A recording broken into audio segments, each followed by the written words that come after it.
parte da história que já foi contada, e volta a essa história, incluindo essa história, também como ensinamento realmente. Eu acho que foi o melhor capítulo até agora que eu li, tá? Vamos lá. Fala um pouquinho, mas sabe aqui. Tá ok.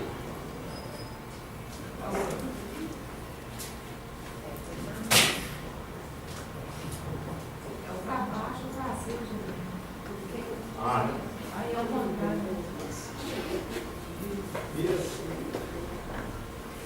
Ok. Vamos lá. Bom, aqui é o seguinte. Eu fiz algumas ilustrações, são bem simples, mas eu acho que vai ilustrar um pouquinho, ajudar a gente a entender. Não que seja muito difícil. Alfredo, né, depois daquela oração de Esmênio e tal, ele foi receber alguns dos seus subordinados, tá?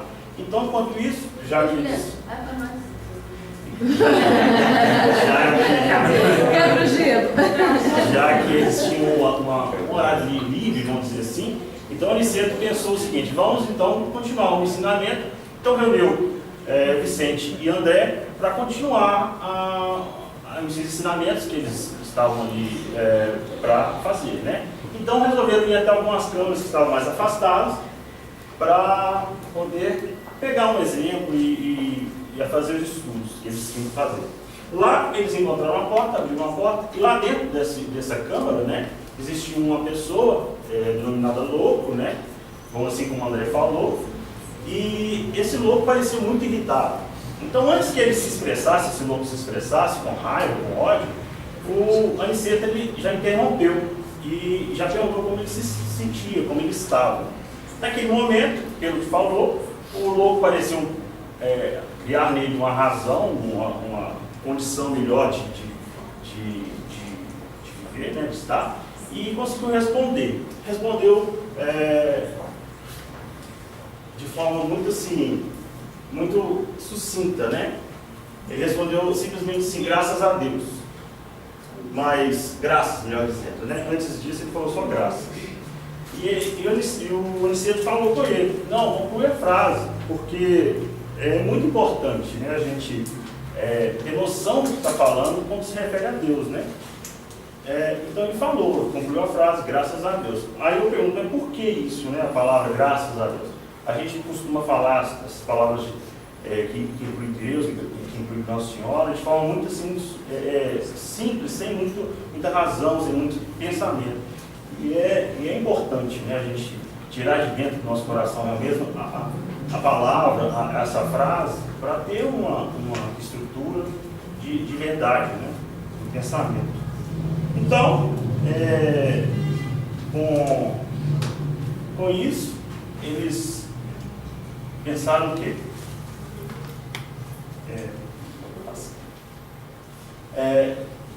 O que André viu? Ele viu que naquela situação, né, em que o Paulo se encontra, ele lembra muito dos cifrenos lá de Nosso Lar, né? Onde ele está mais familiarizado. Por que isso, né? Porque os enfermos lá de Nosso Lar, eles estão numa situação, vamos dizer assim, um pouco melhor, né, do que os que estão dormindo, né, como vimos nos capítulos passados, e também dos loucos. Porque eles já têm uma estrutura racional de como estão, de onde estão, bem melhor, né, os que estão no nosso lado. Bem melhor do que nesses casos aqui. São realmente pessoas que estão sofrendo muito, porque não têm condição ainda, né, de se situarem, né, inteligentemente, etc. Então, ele explicou que, apesar de Paulo ainda apresentar um estado de loucura, ele está a caminho de melhoras. Então, ele vai melhorar daí para frente, né? Então, ele perguntou qual que é a diferença, assim, entre ficou pensativo e qual seria, eu fiquei pensativo, qual seria a diferença exata sobre o Nosso Lar desse outro centro, né, onde Alfredo é coordenador. Aí, o que me veio a entender é exatamente isso, né? O Nosso Lar é um local mais apropriado a receber quem já tem uma estrutura mental após desencarno, né, melhor, quem já está mais estruturado. E lá não. Lá realmente é um centro de tratamento mais intensivo, né? Onde é necessário ter um pouco melhor de entendimento, de paciência e também de força de vontade também para despertar essas pessoas, tratar essas pessoas. Vamos lá. Então, na sequência, aí fala um pouco sobre a questão de Paulo, mais propriamente dito, onde fala que os escarnecedores, que são pessoas fofoqueiras e maledicentes, assim como os ironistas, os perturbados, eles merecem um pouco mais de atenção, perdão e também paciência, porque eles são desprovidos de entendimento, né? De entendimento realmente do que é válido, do que é realmente importante para se seguir espiritualmente. Ter uma vida espiritual é realmente importante como forma de vida, né? Então, essas pessoas, como estão desprovidas desse conhecimento, eles têm uma dedicação maior, que é o caso do Paulo, né? Então, ele sempre fala que, como Paulo está no caminho de melhoras, ele ainda precisa desse tratamento mais cauteloso. Então, eles pensaram, né? O seguinte, vamos ver o que está acontecendo dentro da cabeça de Paulo, para a gente poder ter um entendimento da situação dessa pessoa. Então, o Aniceto pede para André e Vicente concentrarem, né, nos pensamentos de Paulo, e assim vai. O André começa a pensar, visualizar esses pensamentos muito tortuosos, nebulosos, muito sofrimento, tristezas e tal. E lá, dentre esses pensamentos ruins, maus, ele vê o vulto de Ismênia e também de Alfredo. Então ele se pergunta, né? Mas por que eles estão ali no pensamento de Paulo? Né? Por que será? Então o Aniceto chegou e falou assim: não, eu vou explicar para vocês por que vocês viram a Ismália e o Alfredo nos pensamentos dele. Tá? O que acontece? Quando Alfredo desencarnou,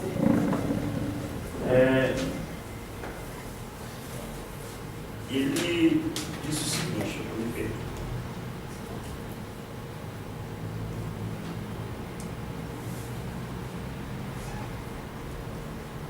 Então, o Aniceto falou que o Paulo não chegou lá naquele centro de tratamento por acaso.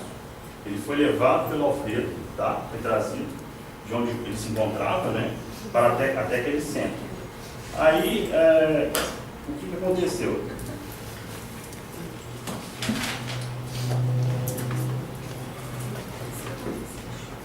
Aí começou a contar um pouco a história de Alfredo, tá?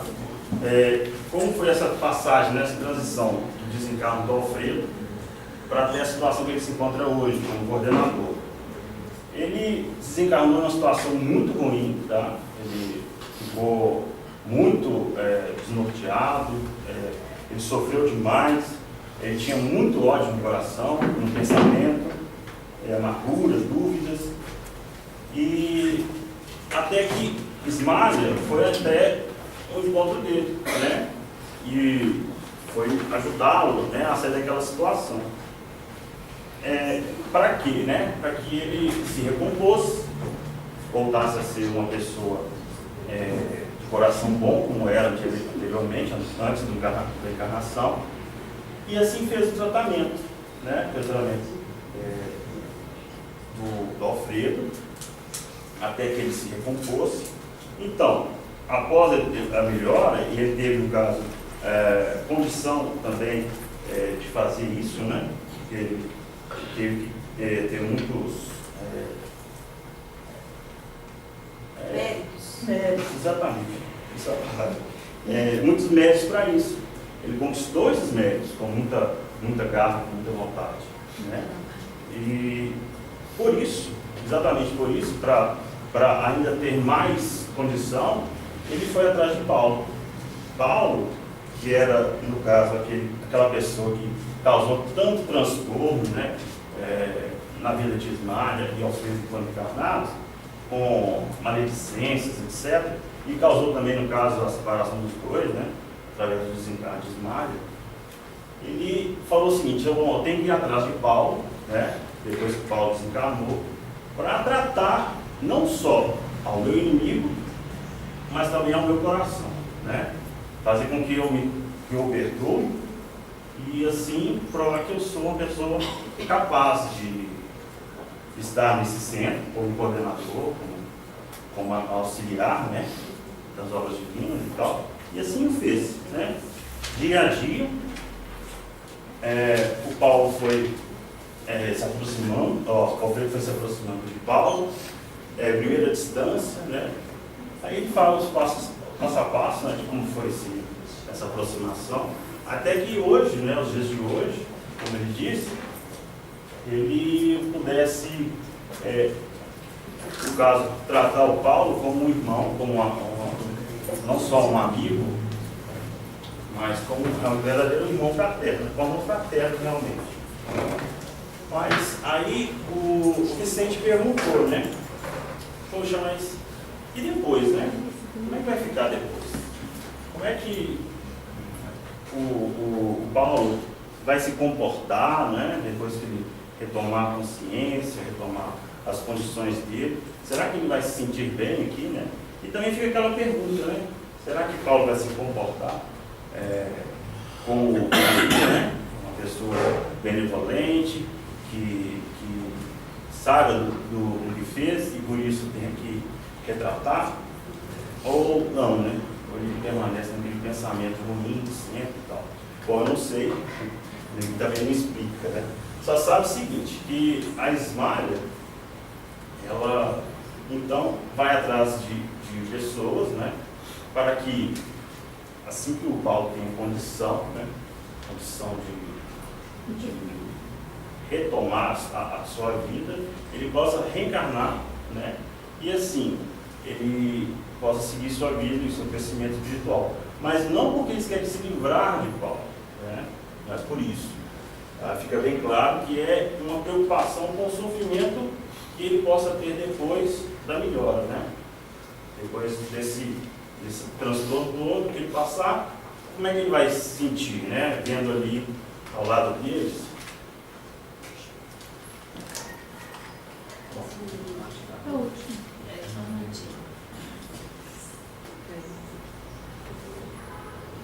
Bom, aí como é que o Paulo vai se sentir ali naquele centro, sendo coordenado pelo Alfredo, né? O que na visão de Paulo ainda é um inimigo, né? Mas que não é a mesma coisa de Alfredo para Paulo. E também junto com Ismênia, apesar de Ismênia não estar naquele... Aí a Ismália fica naquela situação, poxa, se ele se sentir ofendido, se ele se sentir humilhado, vai ser muito ruim para ele, né? Então ela vai em prol de pessoas para que ele possa recebê-lo, né? Quando encarnados, né? Recebê-lo para ser parte da família e tal, e assim dar continuidade. Bom, o que fica aqui é a história de superação, né? Mais do Alfredo do que de Paulo, né? Em se superar, porque ele não só soube se perdoar, né? Porque o que ele fez, e depois ter sido recebido e tratado pela própria Ismália, e em seguida, né? Ele ir atrás do suposto inimigo, né? E assim se colocar em posição oposta, né? Ou seja, não vê-lo como inimigo, mas sim como uma pessoa que o ajudou a estar nessa condição de hoje, né? De amor fraterno a muitas pessoas, né? Eu acredito que não tem outro motivo para ele sentir raiva ou ódio, ou outra pessoa para ele sentir raiva ou ódio. Então, a minha visão é que realmente é uma pessoa que se superou e que ensinou para a gente, através desse capítulo aqui, como é realmente a forma que a gente deve tratar, né? Não replicar uma raiva, replicar uma ameaça, um ataque, né?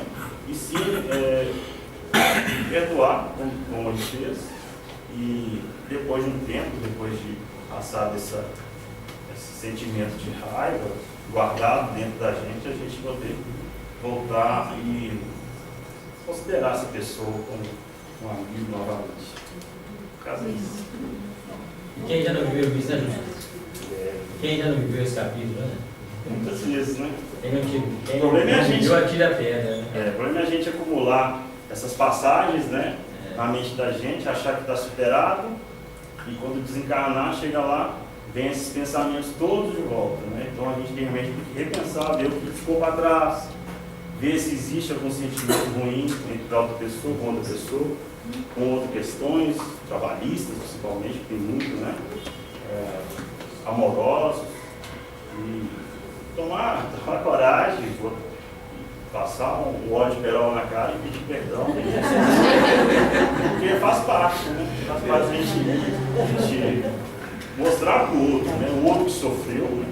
Um ato que a gente tinha cometido, mostrar para o outro que a gente está arrependido, que a gente não pretende, né, cometer esse ato de novo, principalmente com essa pessoa. E quando alguém também pedir perdão para a gente também faz um trabalho de perdoar. Né? Tem os dois lados. Vivem batendo na tecla aqui, né? A gente tem que aprender. Perdoe-se para depois perdoar. Né? Mas é isso aí. Ok? Muito bem. Valeu. Está na hora? Tá certo?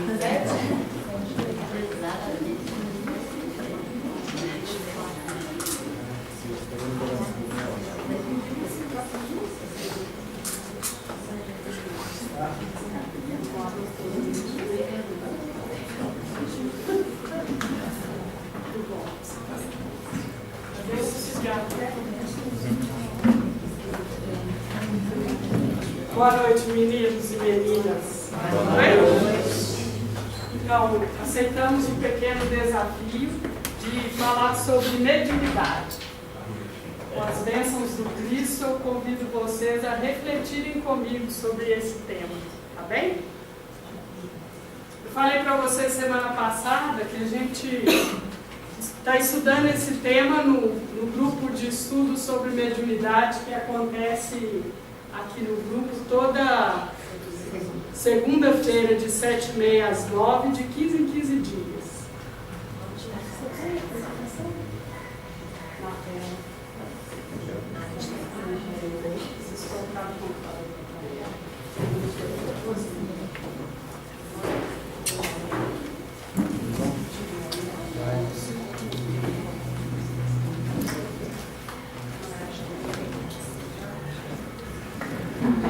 Tá bem? Tema bom para nós, né, amados?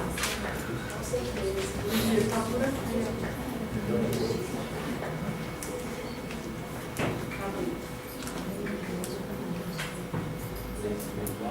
Essa pedra está tudo aí?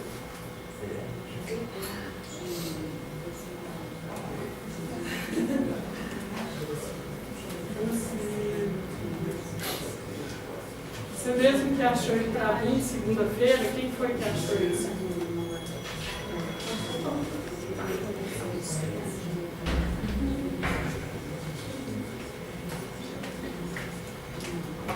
Até é bom a gente olhar para as coisas que a gente já fez, né?